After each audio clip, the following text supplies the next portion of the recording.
রবিবার সকাল ৯টা নাগাদ নিউটাউন ইকো পার্কে প্রাতঃভ্রমণে আসেন বিজেপি সাংসদ দিলীপ ঘোষ। এদিন যাদবপুর বিশ্ববিদ্যালয় থেকে রাজ্যপালের উপাচার্যকে সরানো প্রসঙ্গে তিনি বলেন, যিনি তাকে বসিয়েছেন তিনিই তো সরাতে পারেন, এর পেছনে নিশ্চয়ই যোগ্য কারণ আছে, সেই জন্যই করেছেন।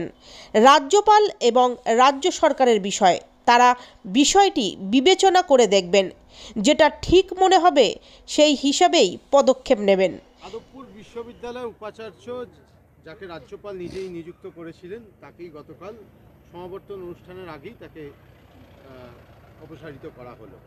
তার নিয়ম না মানা কনভোকেশন রিলেটেড এবং একাধিক অভিযোগ তার বিরুদ্ধে, সেই অভিযোগের বিরুদ্ধে তিনি ব্যবস্থা নেননি কেন, কি বলবেন?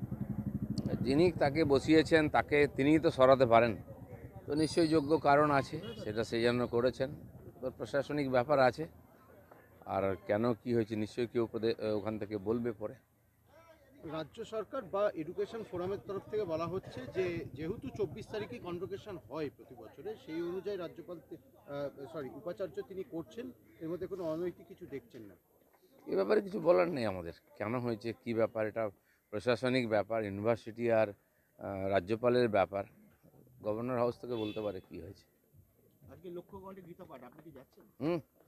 কালকেও গেছিলাম, দেখে এসেছি, জোরদার প্রস্তুতি চলছে। আর আসবেন হাজার হাজার লোক, লক্ষাধিক লোকের ভিড় হবে, আর নিঃসন্দেহে এটা একটা ঐতিহাসিক ব্যাপার হবে।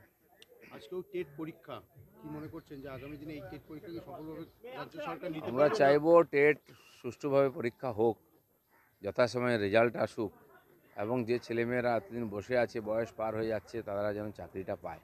এখানে পরীক্ষা হয় না, পরীক্ষা হলে রেজাল্ট হয় না, রেজাল্ট হলে অ্যাপয়েন্টমেন্ট হয় না, অ্যাপয়েন্টমেন্ট হলে বেতন হয় না, আর বেতন হলে ডিএ হয় না। এই পরম্পরাটা ভাঙুক এবারে।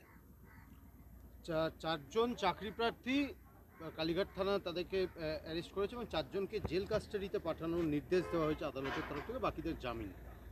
পশ্চিমবাংলায় এমন গণতন্ত্র, এখানে চাকরি চাইলে জেলে যেতে হয়। প্রতিবাদ করার, প্রোটেস্ট করার, র্যালি করার, ধর্ণা করার অনুমতি পাওয়া যায় না, তার জন্য হাইকোর্টে যেতে হয়। পশ্চিমবাংলায় নাকি সব দিক দিয়ে এগিয়ে। এই স্বৈরাচারী, স্বেচ্ছাচারী মানসিকতা কেন, এত অসহিষ্ণু কেন, এত অমানবিক কেন? যাদেরকে আপনি চাকরি দিতে পারছেন না, ডিএ দিতে পারছেন না, তারা প্রতিবাদ করার অধিকার পাবে না? বারবার কোর্টে যেতে হবে?